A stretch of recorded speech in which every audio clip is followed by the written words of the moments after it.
AJ, how important is swing weight? It is the single most important thing that a player needs to be mindful of. All right. And today we're going to talk about it. There we go.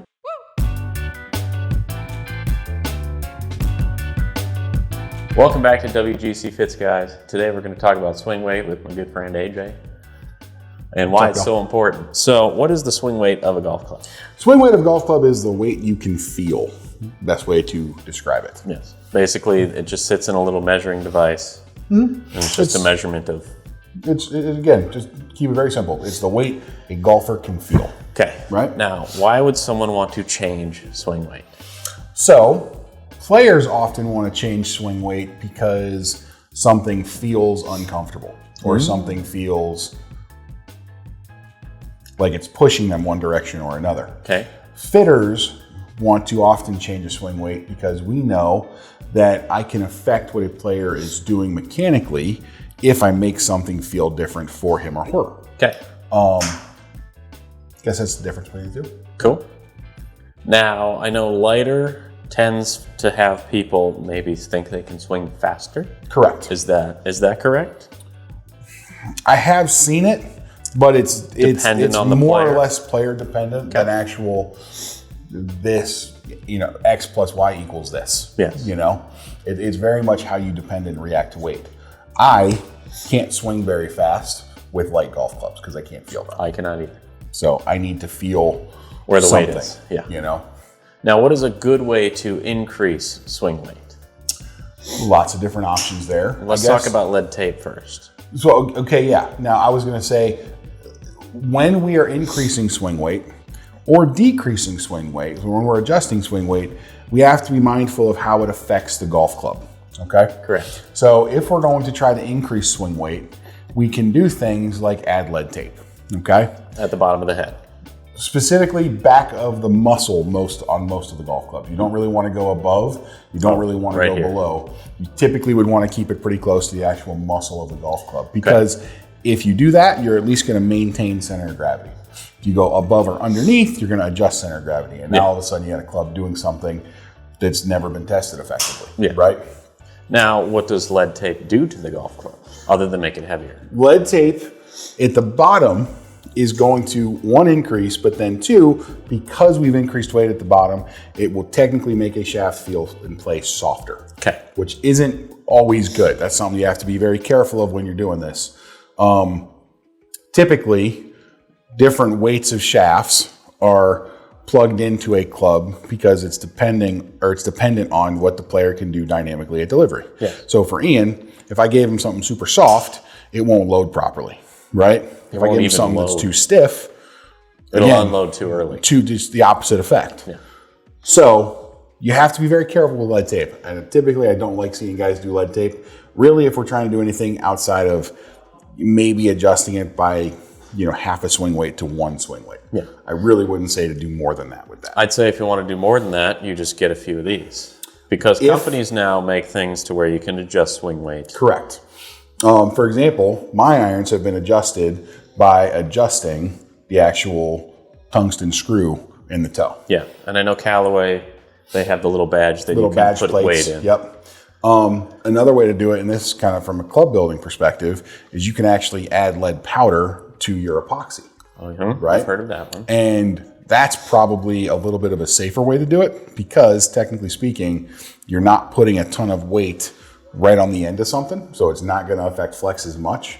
But then as well, you aren't going to be messing with center of gravity. And again, I can't stress how important that is. Yeah. You don't want to mess with the center of gravity because that's when they start to not work. Okay. Let's talk about lightening the swing weight though. Okay. You can do that with grip. Well. You can do it with grip. Easiest is grip. What does it do to the shaft? Anything? By putting a heavier or lighter grip on there, in this case, if we're trying to lighten it, we're going heavier. That's not really going to do anything to a flex code of a shaft. Cool. It's going to make it feel different, right? What I often find is that swing weight getting lighter by putting a bigger or heavier grip on there is often more noticeable than trying to increase it on the other end. Okay. What about counterweights? Because I know people sell counterweights. Like say I I went down in grip size. So I lost 14 grams of grip weight up at here. the top. Yep. So now my clubs are like D6, D7. Quite That could get uncomfortable. What about just plugging a little lead weight in the back? You could put a counterweight in there. There's a couple of different options. What is that recommended? Well, I mean, that's a tough one. I would say you're probably better off doing that than not.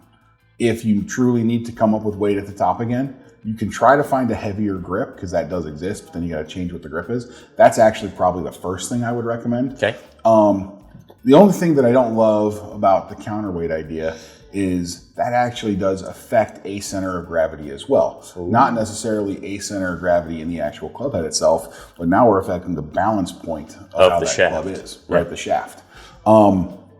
Typically, they're not made to have a 20-gram plug in the end. No. You know, that's a lot of extra weight, right? And it's going to change how that thing flexes and moves.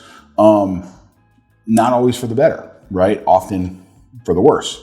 In fact, to avoid specifically just sticking weight in way the back end of it, right?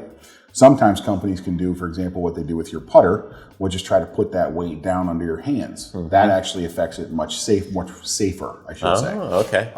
So you're almost saying put lead tape down under here. Well, I was going to say, the old kind of tour trick is actually when you're actually installing your grips to put a very fine amount of lead tape under the actual grip. Because that's, again, just not going to affect the overall weighting of that shaft as much. Now, you still have to be very careful when you're doing this. Yes. You're not going to wrap the whole thing in lead tape, right? No. That would be obnoxious, actually. We should try that. Well, it's not. But you can add a very slight amount of lead tape underneath a grip. A number of tour players did and still do that. And it is a way to, again, specifically increase weight at the top end, which then takes away the actual swing weight. Okay. The other way to do it would be grip tape. Just put another wrap? That actually does it. You build up the grip, you're gonna add more weight up there, and that actually, because it's pretty dense, right? That actually does move swing weight quite a bit. But it's pretty thin still. Pretty thin, but pretty dense. So it's increasing the weight by a good amount, but not necessarily taking you all the way up from a standard to a midsize. Cool. You know, you can put up to 3 wraps of tape underneath the grip and not get back to a midsize, and that's a lot of extra weight, and it's not necessarily going to affect the way that shaft plays negatively. Yeah. If someone is seeing like a specific ball flight all the time, like a miss, is their swing weight maybe off? It's safe to say that the swing weight is off. It's also 100%. There is no such thing as lighter or heavier swing weight. 100% leads to X miss. Yes. Right? But yes, often actually when a player gets a new set of clubs, they're going to have a club that they resonate with the most, right? Sometimes it's 6 iron, 8 iron, pitching wedge, whatever it is. And what often happens is when we're doing a fitting, you ask the question, what's your favorite iron in your set? If it's something that's a little bit obscure, like a 9 iron or something like that, right? You measure that compared to the rest, typically the swing weight's different. Yeah. So, yeah, it definitely can lead to misses if the swing weight is off. Now, length can also add to swing weight. Length and does. Decrease. Length 100% does. So the typical rule of thumb is 3 swing weights per half inch in terms of length. Yeah. Now, that's a starting point. It is not always the case that that's exact. It is an assumed number, but typically it's pretty close. Yeah. Now, for example, you take a driver, you cut it down 1 inch. On paper, you're losing 6 swing weights. It could be as much as 8 or 10. It could be as little as 3 or 4. But it 100% will lose swing weight, right? And that's why you want to not put lead tape on the bottom. You just want to get a new weight in the driver. Correct, because then it balances out just a little bit better, right? If, for example, the drivers, they have weight ports in them. And where those weight ports are is very specific to, again, how they're trying to affect center of gravity, right? We know this. If you put weight right behind the face, it's going to bring that center of gravity higher and then much closer to the face. You put it on the back, you're now lower and much further away. That's going to affect your launch condition. Anything else I'm missing with swing weight? No, I think you kind of nailed it, man. Okay, cool. The big thing that I would say is just be very careful when adjusting swing weight. I thought of one more. What? Shaft weight. Yeah, no, that's What does that do for swing weight? Is the heavier the shaft, the higher the swing weight? Not necessarily. Okay. So, like if I'm going from a money taper 110 to a 120. This is going to because you know the money taper. This will get weird. So before we talk about specifics, let's talk about what affects swing weight with shaft. Flex affects swing weight with shaft more than shaft weight. Oh, okay.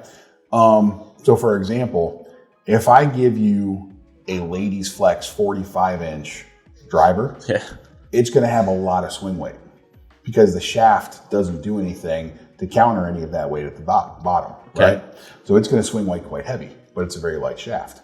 If I give you a hazardous black, 6.0 in a Titleist driver, and then I give you, we'll take an equivalent head and we'll put like, a 35 gram, super lightweight Fujikura or something like that. Yeah, that's going to actually swing weight probably a little heavier if it is equivalent length, equivalent head weight, but drastically softer in flex. Okay. So flex affects swing weight. Weight can affect swing weight, but then we're talking about weight profile. So for example, a X100, right? All the weight's in the bottom. If you take two extra stiff shafts and you put all the weight in the bottom in one, and then you put a lot of weight in the top in another, like a Modus 120, for example, that Modus 120 is going to swing weight out lighter, significantly lighter than a Dynamic Gold X100. Okay. Right? If you switch from a Money Taper 110 stiff, which is the Money Taper light, technically, I believe. Don't quote me exactly on that. But you switched it from that to a Money Taper 120, right? Yeah. Realistically speaking, both in a stiff flex, those are probably pretty similar. I'd be willing to bet that the 110 probably swing weights a touch lighter than the 120. Okay. Because it's equivalent profiles, equivalent flex codes, touch lesser in terms of actual weight. Okay. So it's probably a touch less. But yeah, flex is super important when understanding swing weight and how we're doing this. So for example, extra stiff stuff, often swing weight's a little bit lighter, which I always find very annoying. Personal experience. Okay. So there we go. That's all I got. Anything else? There we go. Everything and anything you need to know about swing weight. If you have any questions, leave them in the comments down below. Ian's an expert at this, so he's really good at answering that kind of stuff. So. Yep, I just send it to him. All right. You guys have any more questions? Please let us know. Please like and subscribe. Thanks for watching. We'll see you next time.